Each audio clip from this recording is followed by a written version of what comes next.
حرمت عليكم أمهاتكم وبناتكم وأخواتكم وعماتكم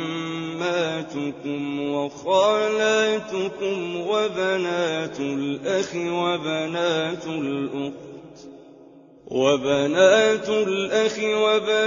الأخت وأمهاتكم اللاتي أرضعنكم وأخواتكم من الرضاعة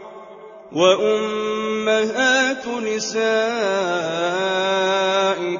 وربائبكم اللاتي في حجوركم من نسائكم اللاتي دخلتم بهن فإن لم تكونوا دخلتم بهن فلا جناح عليكم وحلائل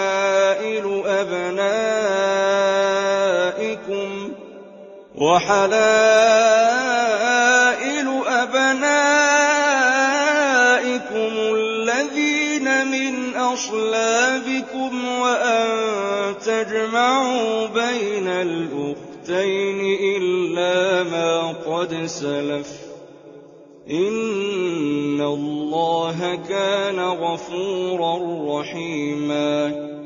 Forbidden for you to marry your mothers, your daughters, your sisters, your paternal aunts, your maternal aunts, your brother's daughters, your sister's daughters, your milk mothers who suckled you, your milk sisters, the mothers of your wives, the stepdaughters in your care born of those wives with whom you have consummated marriage. If you have not consummated your marriage with them, there is no harm in marrying the daughters, the wives of your sons, and two sisters together, except that which occurred in the past.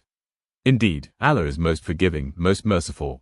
तुम पर हराम कर दी गईं तुम्हारी माएं और तुम्हारी बेटियां और तुम्हारी बहनें और तुम्हारी फूफियां और तुम्हारी खालाएं और तुम्हारी भतीजियां और तुम्हारी भांजियां और तुम्हारी वो माएं जिन्होंने तुम्हें दूध पिलाया और दूध के रिश्ते से तुम्हारी बहनें और तुम्हारी बीवियों की माएं और तुम्हारी बीवियों की वो बेटियां जो तुम्हारी गोद में हैं, जो उन बीवियों से हो जिनसे तुम हम बिस्तरी कर चुके हो। फिर अगर तुमने उन बीवियों से हम बिस्तरी न की हो तो उनकी बेटियों से निकाह करने में तुम पर कोई हरज नहीं, और तुम्हारे हकीकी बेटों की बीवियां और दो बहनों को इकट्ठा करना हराम है, अलबत्ता जो पहले गुजर गया। बेशक अल्लाह बख्शने वाला मेहरबान है।